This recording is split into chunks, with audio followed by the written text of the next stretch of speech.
बिस्मिल्लाहिर्रहमानिर्रहीम। ये हमारा 25th लेक्चर है मैकेनिक्स 2 का। और इसमें जो टॉपिक्स हम डिस्कस करेंगे वो होंगे the gravitational field and the gravitational potential energy.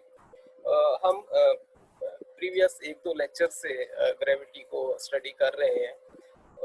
Last lecture में हमने केपलर्स लॉ देखे थे और आज हम थोड़ी सी रिवीजन भी देखेंगे उन चीज़ों की। ग्रेविटेशनल फील्ड जो है, जैसा कि हम जानते हैं किसी भी फील्ड को जब हम डिफाइन करते हैं तो हम रीजन की बात करते हैं। जैसे हम किसी इलेक्ट्रिक चार्ज के अराउंड जो रीजन होता है जिसमें उस चार्ज का इफेक्ट फील किया जाए, हम कह देते हैं कि वो रीजन जो है उसका इलेक्ट्रिक फील्ड है, उस चार्ज का इलेक्ट्रिक फील्ड है। इसी तरह ग्रेविटेशनल फील्ड जो है, आप किसी ऑब्जेक्ट की जिस रीजन में ग्रेविटेशनल फोर्स फील कर सके, ठीक है, वहाँ उस रीजन को हम कह देते हैं कि ये इसका ग्रेविटेशनल फील्ड है। अब जब हम आमतौर पे ग्रेविटी की बात करते हैं तो हमारे जहन में अर्थ ग्रेविटी आती है। तो अर्थ के अराउंड वो सारा रीजन जहाँ तक इसकी जो ग्रेविटेशनल फोर्स है वो कंसीडरेबल है, नेग्लिजिबल नहीं है, कंसीडरेबल है, नेग्लिजिबल नहीं है, उस रीजन को, उस सारे रीजन को हम कह देते हैं ये इसका ग्रेविटेशनल फील्ड है। तो ग्रेविटेशनल फील्ड एक जनरल बात जब करेंगे तो किसी भी ऑब्जेक्ट की जो ग्रेविटेशनल फोर्स ऑफ अट्रैक्शन उसके अराउंड जिस रीजन में फील की जा सके उस सारे रीजन को उसका ग्रेविटेशनल फील्ड कहेंगे। और अगर अर्थ की बात कर रहे हैं तो अर्थ ग्रेविटी जिस रीजन में, इसके ऑल अराउंड रीजन में हम फील कर सकते हैं, वो सारी की सारी रीजन जो है उसकी क्या कहलाएगी, ग्रेविटेशनल फील्ड कहलाएगी। ये कहाँ कहाँ यूज करते हैं ग्रेविटेशनल फील्ड? ये हम जब भी कोई ऑब्जेक्ट्स की फॉलिंग हो, फ्लोटिंग हो, सिंकिंग हो, लिफ्टिंग हो, ये सारी जब भी इस तरह की मूवमेंट्स हो, ठीक है ना, शिप्स, रोड्स, रेल, ये बैलून्स वगैरह की जो भी डायनामिक्स हम स्टडी करते हैं, इसमें सारी की सारी ये ग्रेविटेशनल फील्ड्स को हम रेफर करते हैं, उसमें मेंशन करते हैं। और जनरली हम जो ग्रेविटी में डिस्कस करते हैं वो ग्रेविटेशनल एक्सेलरेशन डिस्कस कर रहे होते हैं, क्योंकि यही वो फैक्टर है जो डायनामिक्स में इन्फ्लुएंस करता है वेलोसिटी को। तो अगर ये ग्रेविटेशनल एक्सेलरेशन जो है जीरो है तो हम कह देते हैं कि वहाँ पे फोर्स जीरो है, ग्रेविटी की फोर्स जीरो है। क्यों? न्यूटन सेकंड लॉ के मुताबिक अगर फोर्स जीरो हो जाए तो एक्सेलरेशन उसकी वजह से जो काज हो रहा होता है वो जीरो हो जाता है। तो जी जीरो होने का मतलब ये है कि वहाँ पे ग्रेविटेशनल फोर्स जीरो हो रही है। So this is the reference parameter to decide whether the object is capable to exert some gravitational force up to that limit or not. अगर g जीरो है तो हम कह देंगे कि जो रेफरेंस ऑब्जेक्ट है हमारा उसकी वजह से वहाँ पे ग्रेविटेशनल फोर्स नहीं लग रही है। सो ये हमारा स्पेसिफिक पैरामीटर है इसमें। और बाकी ये सारी डिस्कशन मेट्रोस और एस्ट्रॉइड्स, प्लैनेट्स, मून्स, ये गैलेक्सीज वगैरह की जब भी हम मूवमेंट डिस्कस करते हैं तो वहाँ पे ग्रेविटी का जो है वो एक लाजमी फैक्टर हमने डिस्कस करना होता है। और ये ग्रेविटेशनल फोर्स जो है ये कहाँ से जो है स्टडीज में आई, कहाँ से इनिशिएट हुई? ये एक वेल नोन इंसिडेंट हम सुनते हैं न्यूटन का कि वो एप्पल जो है वो ज़मीन पे आया, गिरा उसके सामने, तो वहाँ से उसने सोचा कि ज़मीन की तरफ क्यों आया है। तो ये बेसिक इंसिडेंट ये था। उसके बाद क्या है, फिर इस पे कैवेंडिश ने काम किया। इस इंसिडेंट के बाद ये जो है वो थ्योरी सामने आई कि तमाम ऑब्जेक्ट्स जो है वो एक दूसरे को अट्रैक्ट करते हैं और वो जो अट्रैक्टिव फोर्स है उसको ग्रेविटेशनल फोर्स ऑफ अट्रैक्शन कहते हैं। और फिर इसमें एक ग्रेविटेशनल कांस्टेंट जो है, यूनिवर्सल ग्रेविटेशनल कांस्टेंट इन्वॉल्व होता है। और वो किसने फाइंड किया? वो कैवेंडिश ने एक एक्सपेरिमेंट जो है वो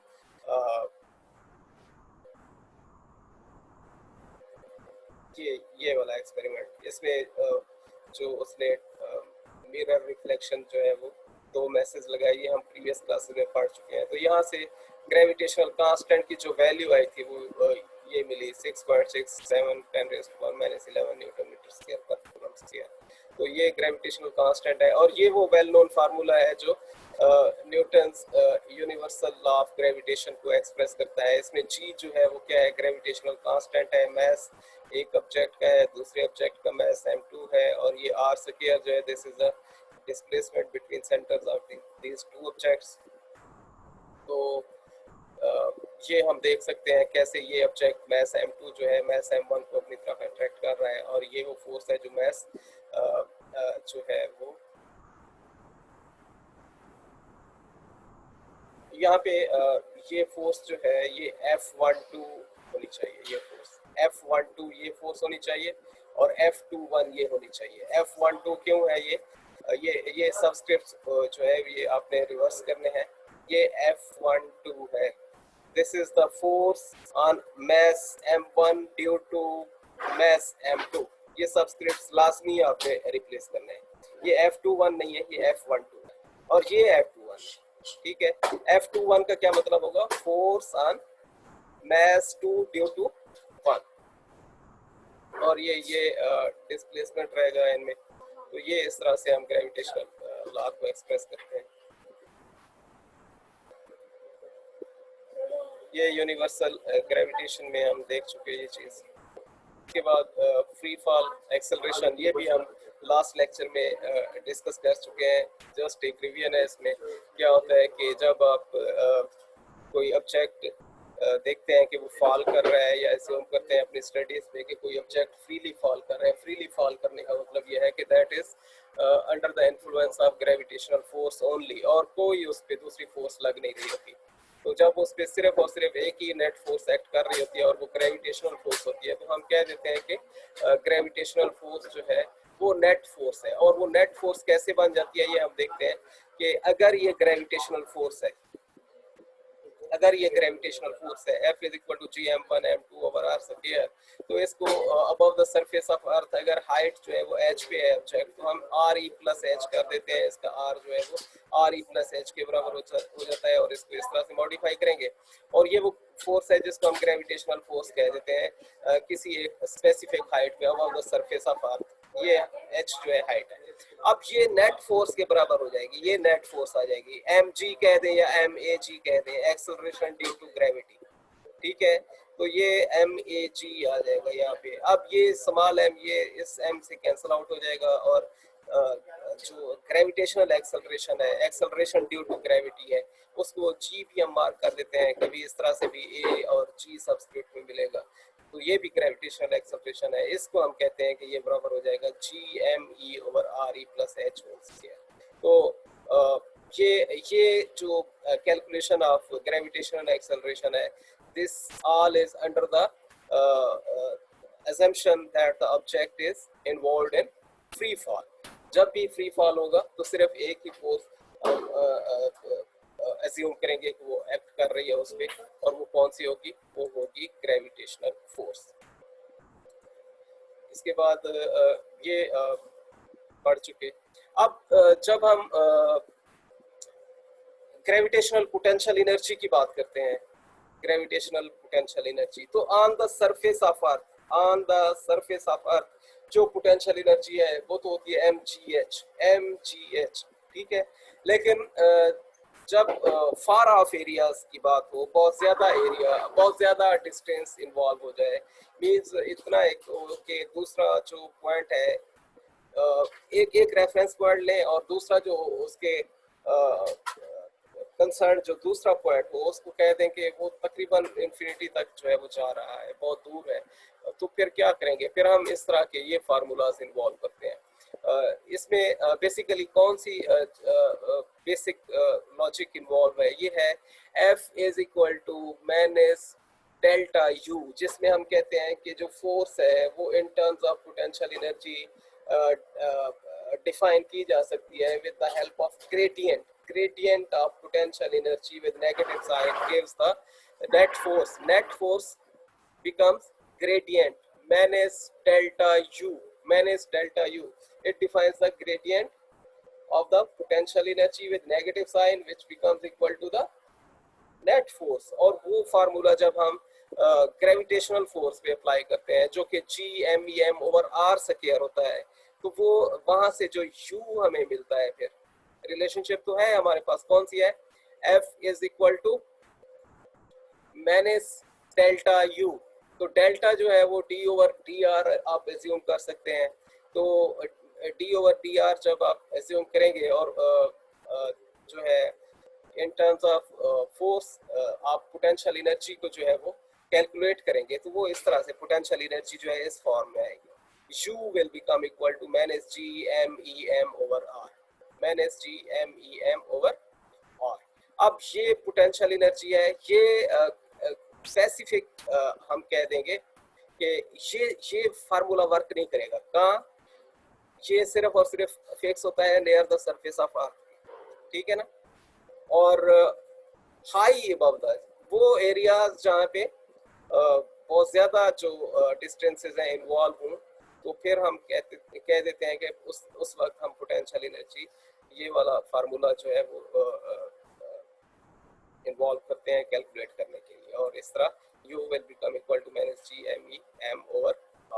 और अगर U ये है और काइनेटिक एनर्जी तो हमें पता है हाफ mv स्क्वायर होती है, तो फिर टोटल जो एनर्जी होगी मैकेनिकल एनर्जी उसको लिख सकते हैं K plus U is equal to half mv square minus G_M_E_M/R, G_M_E_M/R। तो ये जो है ये total mechanical energy of system हम इस तरह से एक्सप्रेस करते हैं as a sum of kinetic energy and potential energy. और ये एनर्जी कंजर्वेशन को भी जो है वो एक्सप्रेस कर रही है। अगर पोटेंशियल एनर्जी कम होगी तो काइनेटिक एनर्जी गेन होगी, और अगर काइनेटिक एनर्जी कम होगी तो अल्टीमेटली गेन किधर जाएगा, पोटेंशियल एनर्जी में।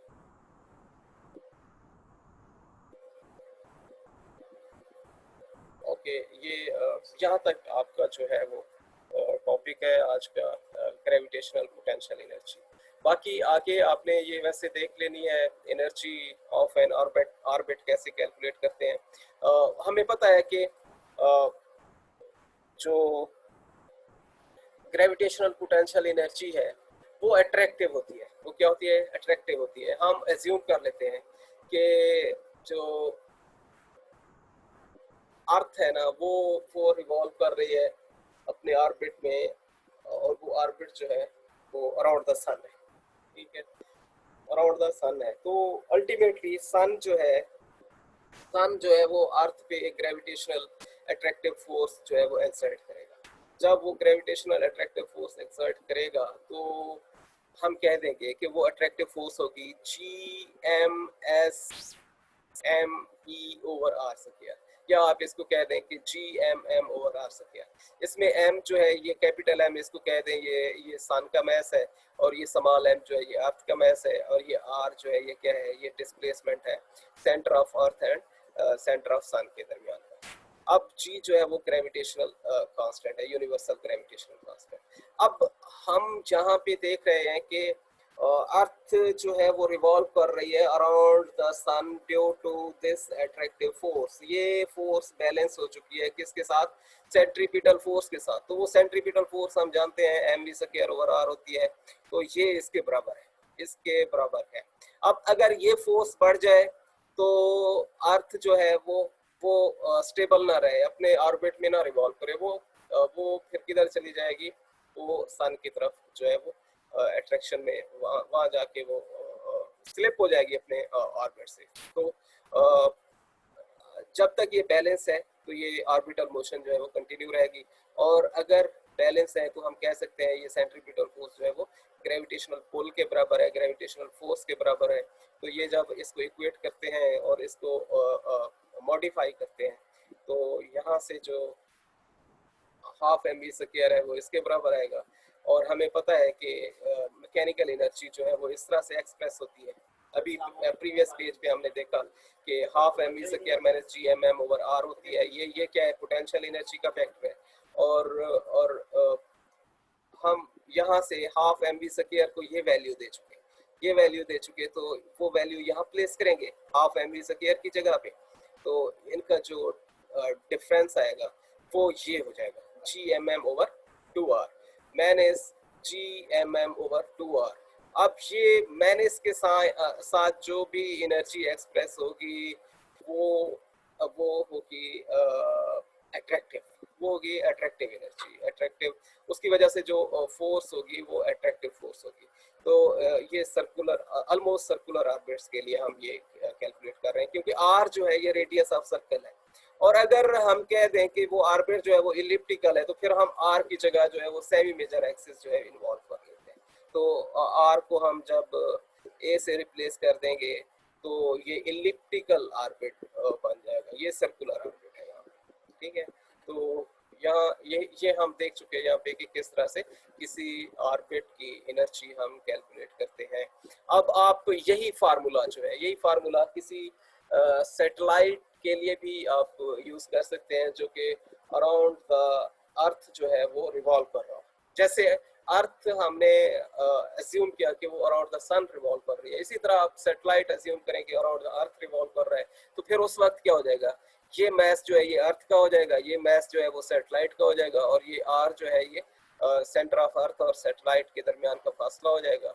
और इस तरह से फिर ये कैलकुलेशन जो है ये सेम जो है इसी पैटर्न पे आप कैलकुलेट करके इसको छोड़ देंगे और कह देंगे कि ये वो एनर्जी है जो ऑर्बिट की एनर्जी है।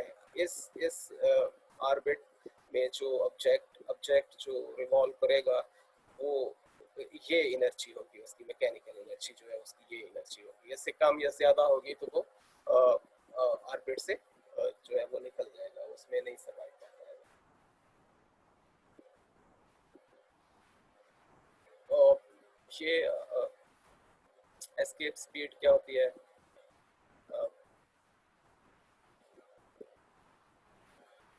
तो उसके लिए क्या होता है कि पोटेंशियल और कैनेटिक जो है वो एक दूसरे को बैलेंस कर जाए, ये जितनी है उतनी ये नेगेटिव में हो जाए, तो ये जीरो हो जाए टोटल जो सम है इसका। अब इस सूरत में जो एस्केप वेलोसिटी है ये हम प्रीवियस क्लासेस में पढ़ चुके हैं। फिर क्या होता है 2gme/re, और एस्केप वेलोसिटी है कौन सी वेलोसिटी, ये वो वेलोसिटी होती है जिससे अगर किसी ऑब्जेक्ट को एक एक प्लेनेट से या किसी एक पोजीशन से आप क्या कर दें, इजेक्ट करवा दें उसको, तो वो वापस कभी नहीं आता उसको उस प्लेनेट पे, ठीक है। तो वो एस्केप वेलोसिटी। अब अर्थ से जैसे हम क्या करते हैं, सैटेलाइट्स वगैरह भेजते हैं, तो वो क्या करते हैं हम उनको रॉकेट्स जो ले जाते हैं ऑर्बिट्स में, उनकी इतनी एक स्पीड होती है जब उनको लॉन्च किया जा रहा होता है ऑन द सरफेस ऑफ अर्थ कि वो एस्केप वेलोसिटी को जो है वो मैच कर रही होती है, और इस वजह से वो रिटर्न नहीं होते, वापस जाते हैं। तो ये जो अर्थ की एनवायरनमेंट है उसके मुताबिक ये कैलकुलेट की गई है एस्केप वेलोसिटी। मतलब अगर 11.2 किलोमीटर पर सेकंड किसी ऑब्जेक्ट की स्पीड है, तो वो अर्थ से जो है वो सरफेस ऑफ अर्थ से एस्केप कर जाएगा और वो वापस नहीं आएगा। ये केपलर्स लॉ हम पढ़ चुके हैं, इनको यहाँ पे एक नज़र देख लीजिएगा। ये सेम वही कंसेप्ट है, दो फोकी हैं ये पी क्यू जो है वो यहाँ से यहाँ तक सेमी मेजर एक्सिस बनेगा, यहाँ से ये एक स्ट्रेट लाइन जाएगी, ये सेमी माइनर एक्सिस बनेगा, ये माइनर एक्सिस बनेगा, इसका हाफ सेमी माइनर एक्सिस होगा, और ये मेजर एक्सिस बनेगा, इसका हाफ जो है वो सेमी मेजर एक्सिस होगा। ये हम प्रीवियस लेक्चर में देख चुके हैं ये सारी चीज़ें, ठीक है। तो इसको यहाँ से आपने फिर इसेंट्रिसिटी क्या होती है हमने देखा था। इसेंट्रिसिटी ये C/A होती है, यहाँ से यहाँ तक ये एक फोकस का जो डिस्प्लेसमेंट होता है सेंटर से, उसको C कहते हैं, और A जो है इसका इसका सेमी मेजर का सॉरी मेजर एक्सिस का जो हाफ होता है उसको सेमी मेजर एक्सिस कहते हैं। तो वहाँ से वो इसेंट्रिसिटी हमने देखा था। इसेंट्रिसिटी जो है सर्कल के लिए 0 हो जाती है, और जितनी ये पिचकी हुई शेप में होगी क्या ये इलिप्स, उतनी इसेंट्रिसिटी बढ़ती चली जाएगी, लेकिन ये कभी 1 नहीं हो सकती, ये हमेशा 0 और 1 के दरमियान रहेगी, ठीक है। 0 तो हो सकती है, सर्कल के लिए 0 हो सकती है, लेकिन ये 1 नहीं हो सकती, ठीक है।